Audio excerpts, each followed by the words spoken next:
하나님께서 우리 여러분들 한 사람 한 사람을 주님의 품에 기다리시고 계심을 믿습니다. 중국의 어떤 늙은 농부가 아들의 성화에 못 이겨서 자신의 재산을 반을 팔아서 귀한 말을 한 필 샀습니다.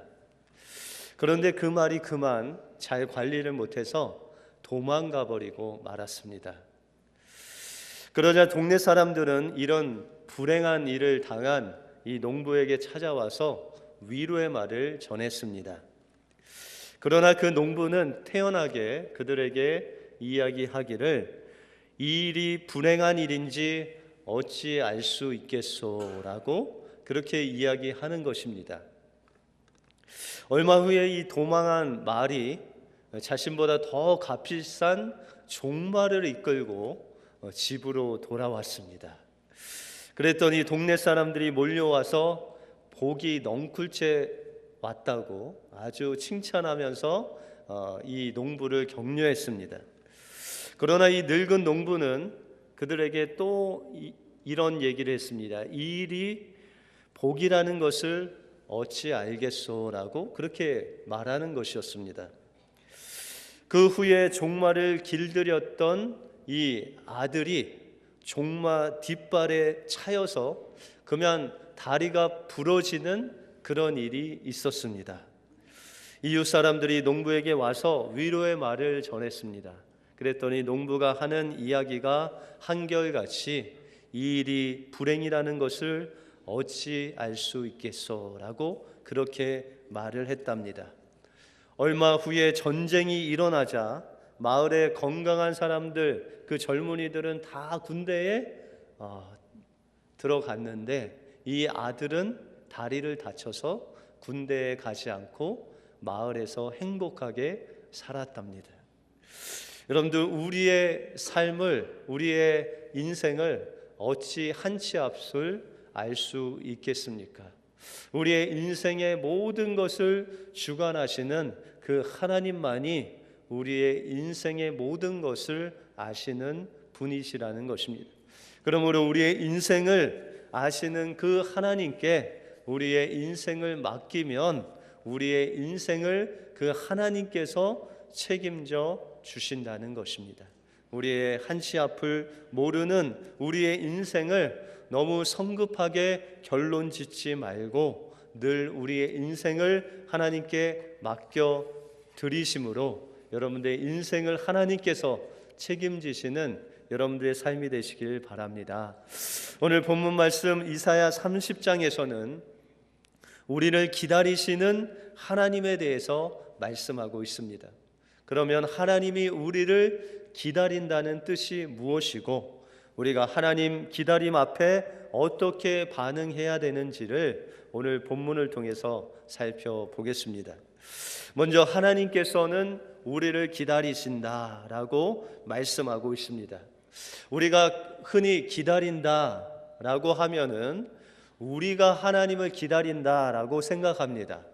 우리가 기도를 하고 나서 하나님의 기도 응답을 기다리든지 아니면 우리가 어려운 상황 속에서 하나님을 도우심을 우리가 기다린다라고 그렇게 우리는 생각합니다. 근데 오늘 본문 말씀 18절에 보시면 그러나 여호와께서 기다리시나니 이는 너희에게 은혜를 베풀려 하심이요라고 말씀하고 있다는 것입니다. 우리가 하나님을 먼저 기다리는 것이 아니라 하나님께서 우리를 기다리신다라는 것입니다. 여러분들, 아이들을 체벌할 때 부모님은 늘 그 마음속에 뭐를 준비하시죠? 사랑을 준비합니다. 아이가 맞고 나서 그 어머니의 품에 들어오면 그를 정말 사랑으로 안을 그 준비를 늘 하고 계신 거예요. 중간에 그것을 하시는 분이 있죠. 중간에 아이를 떼이다가 눈물을 흘리시는 부모님들도 있지만 늘 부모님은 아이들을 향해서 그 사랑과 긍휼과 은혜를 준비하고 있다는 것입니다. 바로 이것이 하나님의 기다림이라는 것입니다. 하나님은 우리가 돌아오는 것을 그토록 기다리시는데 그냥 기다리시는 것이 아니라 주님께서 우리에게 주실 은혜와 긍휼을 가지고 하나님께서는 우리를 기다리시고 계시다는 것입니다. 오늘 본문에 보시면 이스라엘 백성들이 하나님께 돌이키지 아니하고 이제 애굽을 향해서 나가는 이스라엘의 모습을 볼 수 있습니다. 원래 이 이스라엘 나라, 이 이사야가 있을 그 나라는 아수르라는 강대국이 지배하는 나라였습니다. 그래서 이 강한 나라에게 약한 나라가 조공을 바쳤습니다. 그런데 이 이스라엘의 왕인 호세아 왕이 어찌된 일인지 그 조공을 아수르 나라에게 바치지 않고 애굽 나라에게 바치게 되었습니다. 다시 말해서 이 아수르를 의지했던 이스라엘 백성들이 이제 애굽을 의지하는 모습으로 바뀌었다는 것입니다. 그런데 아수르를 의지하든 아니면은 애굽을 의지하든 그것이 중요한 것이 아니라 그것을 할 때 하나님께 먼저 물어야 됩니다. 하나님, 우리가 조공을 아수르한테 바치는데 이걸 좀 바꾸려고 하는데 하나님 허락하시겠습니까? 이렇게 하나님께 의지하고 물어야 되는데 하나님을 의지하지 않고 그것을 바꾸었다는 것입니다. 그때 그들에게 어려움이 생겼습니다.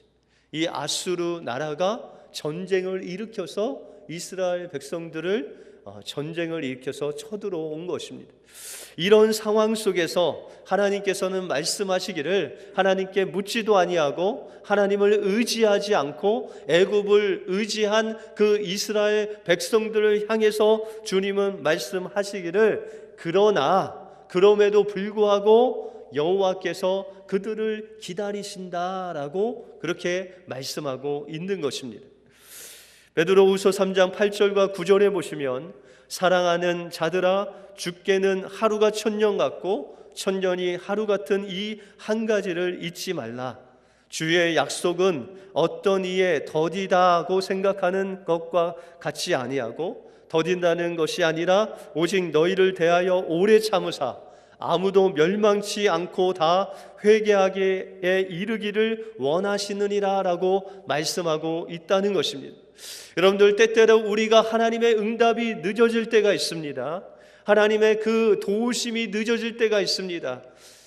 그런데 하나님이 말씀하시기를 천년이 하루 같고 하루이 천년 같은 것은 하나님께서 그만큼 우리를 기다리신다는 것입니다.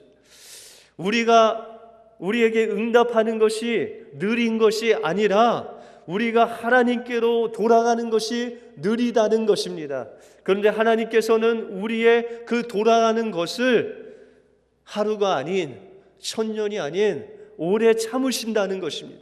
왜냐하면 모든 사람들이 주께로 회개하고 돌아오기까지 하나님께서는 우리를 참으시고 기다리신다라고 말씀하고 있다는 것입니다.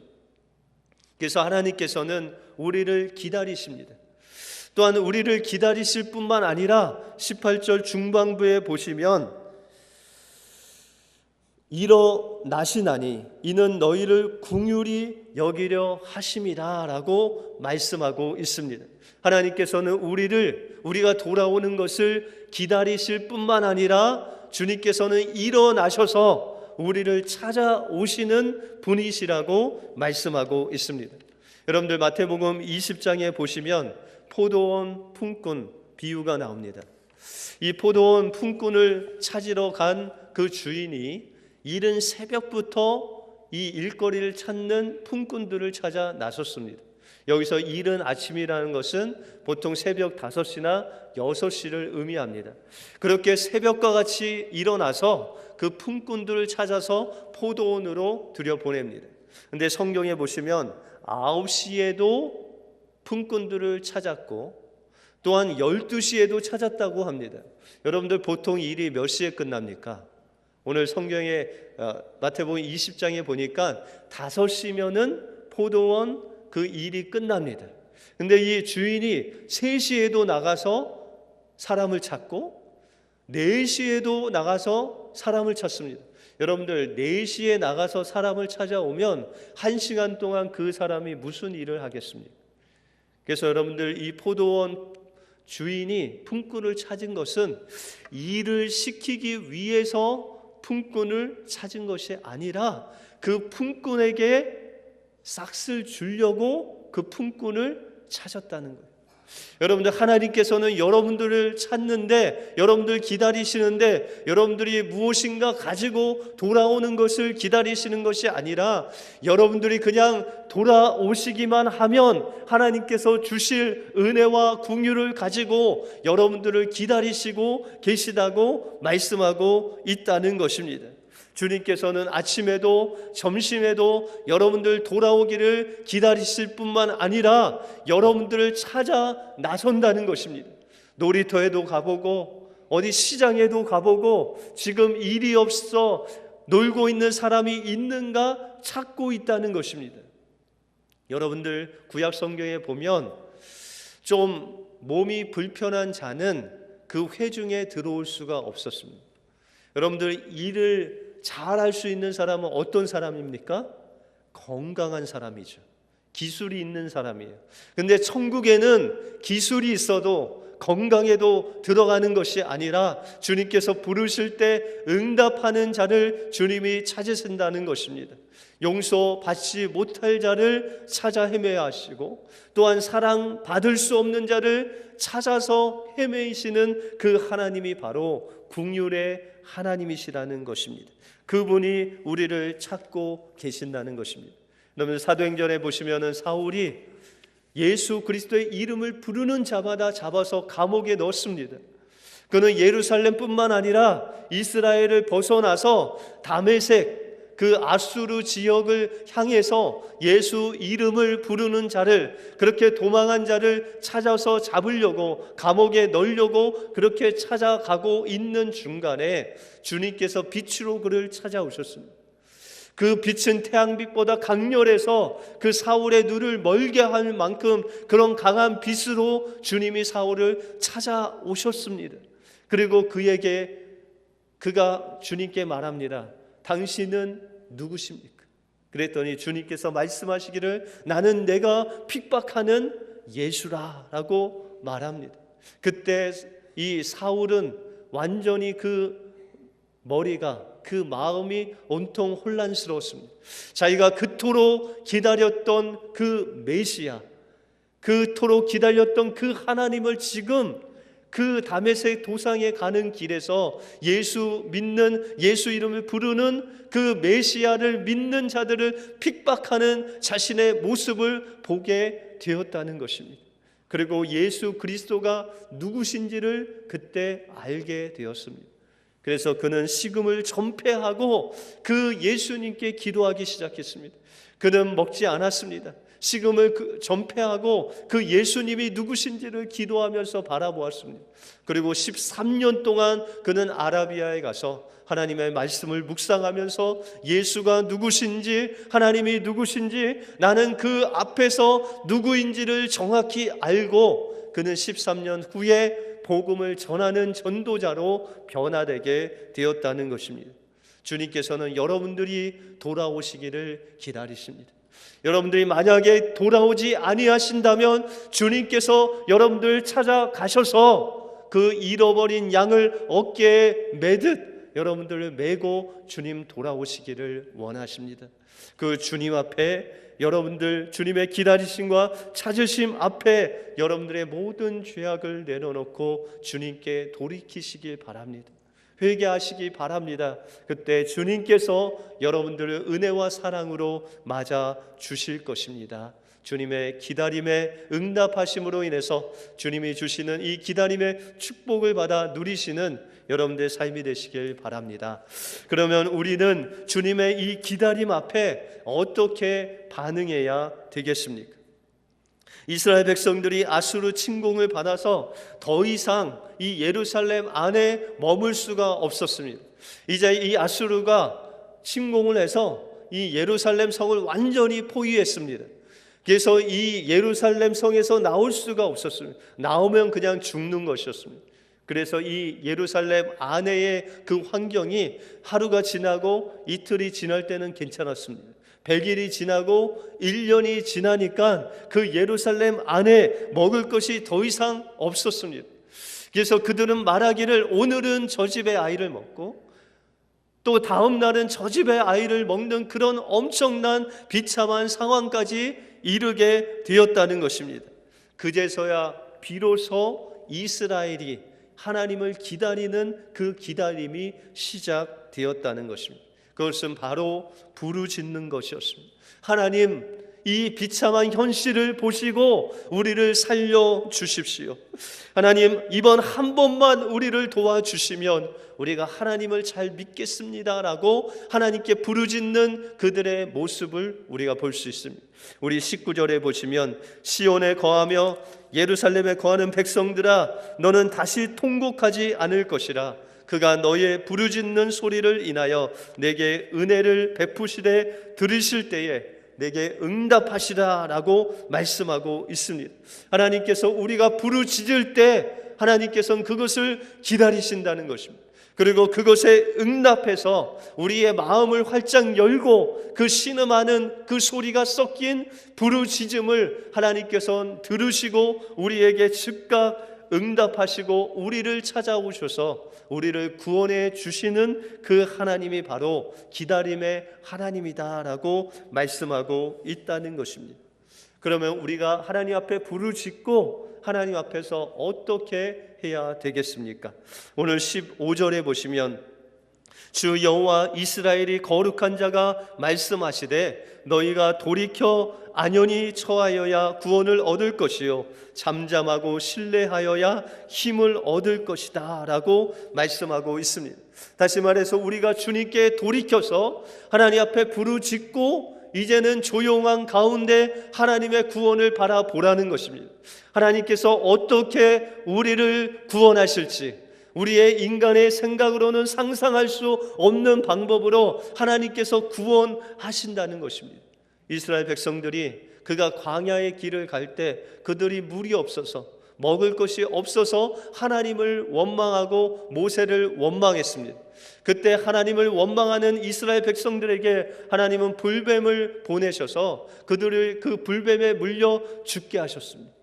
그 불뱀에 물려서 그들이 죽어갈 때 비로소 그들은 하나님 앞에 회개하고 모세에게 부르짖습니다.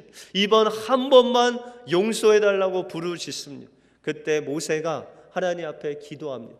그때 하나님께서는 놋뱀을 만들어서 장대에 걸라고 말씀하십니다. 그거를 보는 자마다 살리라라고 말씀하고 있다는 것입니다.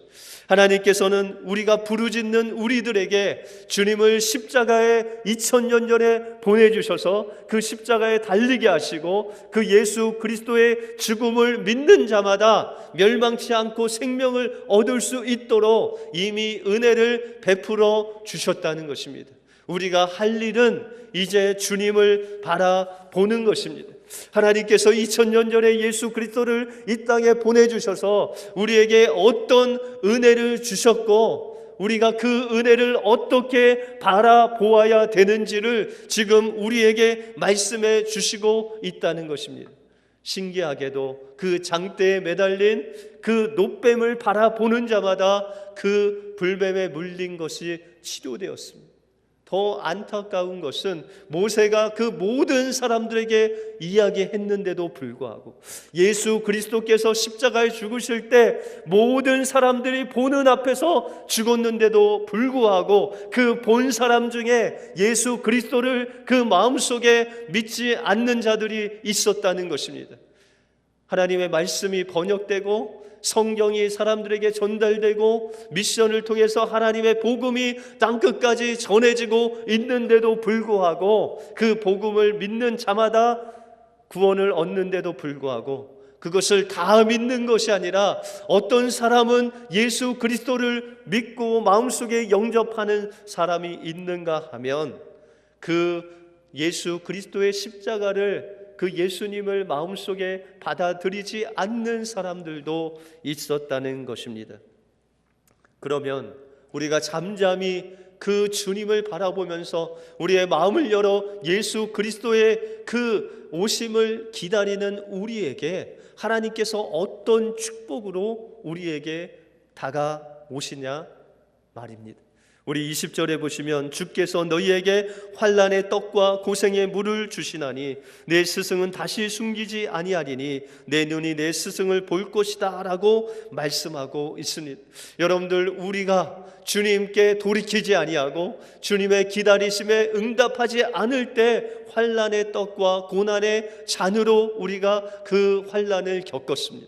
그러나 이제 우리의 마음을 돌이켜서 주님의 기다리심을 바라보고 예수 그리스도를 우리 마음속에 모셔드리면 오늘 본문 말씀에 우리의 영적인 눈을 뜨게 하셔서 스승인 예수 그리스도를 보게 하신다는 것입니다. 여러분들, 욥이 그 고난을 받은 후에 그는 고백하기를, 욥기서 42장 5절에 보시면 욥이 고난을 받은 후에 주께 고백하기를 내가 주께 대하여 귀로 듣기만 하였사더니 이제 눈으로 주를 배움나이다 라고 고백하고 있습니다. 그가 고난 받기 전에는 예수님에 대한 소문을 들었습니다. 예수의 말씀을 들었습니다. 그런데 고난이 다가오니 자신의 마음이 연약해지고 자신이 가지고 있는 것들을 다 하나님 앞에 내려놓고, 하나님, 저는 누구입니까? 그리고 하나님은 누구십니까? 그리고 자신의 그 정결하지 못한 부분을 보게 되었습니다. 그리고 하나님이 누구신지를 알게 되었습니다. 자신을 만드시고 자신을 이 땅에 보내시고 자신을 부르신 그 창조의 하나님이 바로 자신의 하나님이시고, 자신은 정말 벌레보다 못한 그 연약한 죄인임을 그가 발견했을 때, 그제서야 하나님께 그 마음을 하나님 앞에 돌이킬 때 그의 눈이 열려져서 하나님을 보게 되었다는 것입니다. 하나님을 알게 되었다는 것입니다. 하나님께서 주시는 환난과 고난을 통해서 하나님은 우리를 망하게 하는 것이 아니라 눈을 열게 하셔서 우리를 보게 하시고, 하나님을 보게 하셔서 하나님을 알게 하시고, 우리 자신이 하나님 앞에서 누구인가를 알게 하신다는 것입니다. 그것이 바로 주님이 우리에게 주시는 축복입니다. 주님을 알게 하시는 축복, 내가 누군지를 알게 하시는 것이 바로 축복이라는 것입니다. 하나님은 그것에 머물지 아니하시고 21절에 보시면 너희가 우편으로 치우치든지 좌편으로 치우치든지 내 뒤에서 말소리가 내 귀에 들려 이르기를 이것이 정론이 너희는 이르로 행하라 할 것이니라 라고 말씀하고 있습니다. 우리가 예수 그리스도를 마음에 받아들이고 또한 그 환난과 고난을 통해서 우리의 영적인 눈이 띄어지면 바로 하나님께서 우리에게 말씀하시는 그 말씀이 우리 심령에 들려온다는 것입니다. 우리의 영적인 귀가 열려서 성령이 우리에게 말씀하시는 그 말씀이 우리 마음속에 심겨지는 놀라운 역사가 일어난다고 말씀하고 있습니다. 그래서 시편 119편 105절에 보시면 주의 말씀은 내 발의 등이요 내 길의 빛이니이다 라고 말씀하고 있습니다. 하나님 말씀에 우리 귀에 들려지면, 우리가 믿음이 생기고 그 말씀이 우리의 심령 속에 새겨지면 우리 앞에 보이지 않았던 그 길이 열려지는 것입니다. 빛 대신 하나님의 말씀이 우리의 길을 환하게 비춰주셔서 우리가 어디로 가야 될지, 우리가 어떻게 살아야 될지, 우리가 하나님을 어떻게 믿어야 될지를 하나님의 말씀을 통해서 우리에게 보여주신다는 것입니다. 그것이 하나님의 축복입니다. 그것에 머물지 아니하고 이제 22절에 보시면 또 너희가 너희 조각한 우상에 입힌 은과 부어 만든 우상에 올린 금을 더럽게 하여 불결한 물건을 던짐같이 던지며 이르기를 나가라 하리라 라고 말씀하고 있다는 것입니다. 여러분들, 이 기다림의 축복은 여러분들이 주님을 기다리기 전에 다른 것을 기다린 그 모든 것들을 버리는 것입니다. 하나님을 기다리는 그 기다림이 아닌 세상의 것을 기다렸던 그 기다림을 다 주님의 십자가 앞에 내려놓는 것입니다. 내게서 나가라라는 것입니다. 다 주님의 십자가 앞에 내려놓는다는 것입니다. 우리의 풍요함도 우리의 평안함도 세상을 의지했던 그 모든 것들도 주님 앞에 내려놓고 오직 하나님만 기다리는 우리가 되는 것이 바로 주님이 우리에게 주시는 기다림의 축복이라는 것입니다. 이 기다림의 축복을 외친 선지자가 있습니다. 그 선지자가 바로 하박국 선지자입니다. 우리가 하박국서 맨 뒷장에 보시면 그가 고백하기를 비록 무화과 나무가 무성치 못하며 포도나무에 열매가 없으며 감람나무에 소출이 없으며 우리의 양이 없으며 외양간에 소가 없을지라도 나는 여호와를 인하여 즐거워하며 나의 구원을 주시는 그 하나님으로 인해서 기뻐하리라고 찬양하고 있습니다.